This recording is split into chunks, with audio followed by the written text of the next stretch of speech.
সংগ্রাম চলছে, চলবে।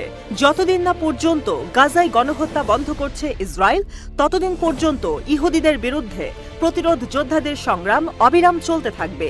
এটাই এখন পণ ইরানপন্থী ইসলামিক জিহাদি গোষ্ঠীগুলোর। প্রতিরোধ যোদ্ধাদের প্রতিটি আঘাত ইসরায়েলিদের স্মরণ করিয়ে দিচ্ছে ফিলিস্তিনিরা একা নয়, তাদের পক্ষে লড়তে মাঠে রয়েছে হামাস, হিজবুল্লাহ, ইরাকের মিলিশিয়া ও ইয়েমেনের যোদ্ধারা। যতবার ফিলিস্তিনে আঘাত করবে তেল আবিব, ততবারই গুনে গুনে সেই আঘাতের মাসুল দিতে হবে ইসরায়েলকে।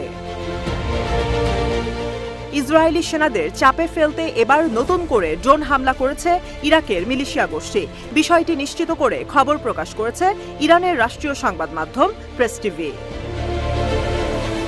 খবরে বলা হয়, আল্লাহর নাম নিয়ে বুধবার ইসরায়েলি সেনাদের বধ করতে ব্যাটলফিল্ডে